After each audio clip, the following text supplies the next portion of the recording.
हजारों साल पहले की बात है, जब यह पूरी पृथ्वी स्वर्ग जैसी पावन थी और इसके कण कण में दिव्यता बसी थी।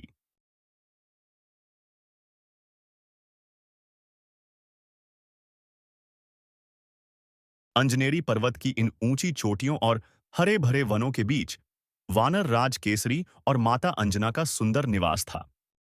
इसी पावन स्थान पर एक अद्भुत और तेजस्वी बालक का जन्म हुआ, जो अपनी भोली मुस्कान से सबका मन मोह लेता था। अरे वाह, कितनी सुंदर तितली है! ठहरो, मुझे भी तुम्हारे साथ खेलना है। यह नन्हा बालक कोई साधारण शिशु नहीं था। इनमें स्वयं पवन देव का वेग और अनंत शक्ति का वास था, जो इन्हें सबसे विशेष बनाती थी। सूर्य की पहली किरण के साथ ही इनका तेज और बढ़ जाता था। सारा संसार इन्हें भविष्य के महानायक के रूप में देखेगा, पर अभी इनका नाम था मारुति। अंजनेरी पर्वत के इन सुंदर वनों में नन्हा मारुति अपनी मस्ती में मग्न रहता था। उसे तितलियों के पीछे भागना बहुत पसंद था। मारुति कोई साधारण बालक नहीं थे। वे साक्षात पवन पुत्र थे। उनकी फुर्ती बिल्कुल हवा जैसी तेज थी। पकड़ लिया। अरे, तुम तो बहुत तेज उड़ती हो। रुको, मुझसे बचकर कहां जाओगी? उनकी शक्ति पहाड़ों जैसी थी। खेल खेल में वे भारी से भारी पैर को भी एक हाथ से आसानी से हटा देते थे। हा हा हा हा, तुम थक गई क्या? चलो, अब फिर से मेरे साथ दौड़ लगाओ। इस बार मैं ही जीतूंगा। जब मारुति दौड़ते, तो वे सुनहरी बिजली की तरह चमकते थे। उनकी रफ्तार देखकर हवा भी थम जाती थी। इसी दिव्य शक्ति और मासूमियत का नाम मारुति था। वे हर पल एक नए रोमांच की तलाश में रहते थे। आज नन्हे मारुति कुछ थके हुए और सुस्त लग रहे थे। सुबह की सुनहरी धूप गुफा के अंदर अपनी चमक बिखेर रही थी। तभी उनके पेट से गुड़गुड़ाहट की आवाज आई। नन्हे मारुति को अब जोरों की भूख सताने लगी थी। वे तुरंत अपनी माता अंजना के पास पहुंचे। माता भरे प्रेम से पूजा की थाली सजाने और दीप जलाने में मग्न थीं। माँ, मुझे बहुत तेज भूख लगी है। क्या कुछ खाने को मिलेगा? जल्दी से कुछ खाने को दो ना। बस थोड़ी देर और मेरे लाल, मैं अभी तुम्हारे लिए ताजा फल लेकर आती हूँ। तब तक बाहर जाकर देखो, शायद कोई मीठा फल मिल जाए। पूजा की घंटी की मधुर आवाज गूंज उठी। मारुति का मन तो बस किसी मीठे और रसीले फल को पाने के लिए बेताब था। वे अपनी भूख मिटाने के लिए कुछ बड़ा और मीठा ढूंढने की तलाश में बालकनी की ओर बढ़ने लगे।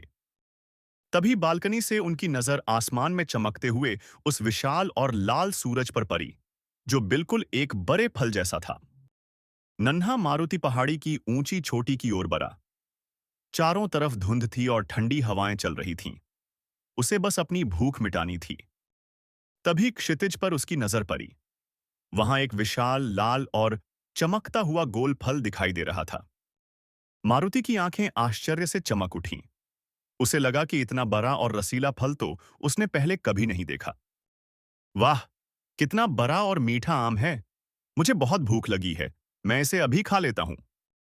मारुति ने छलांग लगाने के लिए तैयारी की। उनकी दिव्य शक्ति से पैरों के नीचे की चट्टानें दरकने लगीं। और फिर अचानक मारुति ने आकाश की ओर ऐसी शक्तिशाली छलांग लगाई कि बादलों के बीच रास्ता बन गया। वे तेजी से ऊपर बढ़ने लगे। ऊंचे पर्वत और सफेद बादल पीछे छूटते जा रहे थे और वे सूरज की ओर बढ़ रहे थे। पृथ्वी से कोसों दूर नन्हा मारुति उस तपते हुए सूर्य को पकड़ने के लिए अंतरिक्ष की गहराइयों में उड़ता चला गया। मारुति की इस अद्भुत लीला और उनके असीम साहस को देखकर देवराज इंद्र भी चकित रह गए। अपने ऐरावत हाथी पर सवार होकर इंद्रदेव ने इस नन्हे बालक को आगे बढ़ने से रोकने का प्रयास किया। पर जैसे ही वे करीब आए, उन्हें एहसास हुआ कि यह कोई साधारण बालक नहीं है।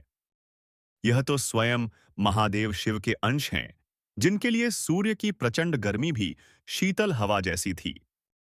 अरे, आप कौन हैं? और यह सफेद हाथी यहां क्या कर रहा है? मुझे मेरा फल खाने दीजिए। इंद्र ने देखा कि मारुति की आंखों में क्रोध नहीं, बल्कि केवल एक अबोध बालक की मासूम भूख थी। उन्होंने अपना हाथ आशीर्वाद की मुद्रा में उठाया, ताकि बालक की जिज्ञासा शांत हो और उसे सत्य का बोध हो।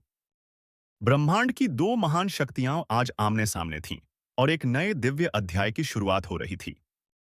मारुति वापस लौटे, पर उनकी यह उड़ान तो बस एक शुरुआत थी। उन्होंने सीखा कि हर चमकती चीज फल नहीं होती। ब्रह्मांड को एक महानायक मिल चुका था। तो बच्चों, देखा आपने, नन्हे मारुति की शक्ति का कोई अंत नहीं था। दिव्य कथा हिंदी पर हमारे साथ जुड़े रहें। अगले एपिसोड में देखिए मारुति की चंचलता। उन्हें क्या सबक मिला और कैसे मिले अद्भुत वरदान। हमारे साथ बने रहें।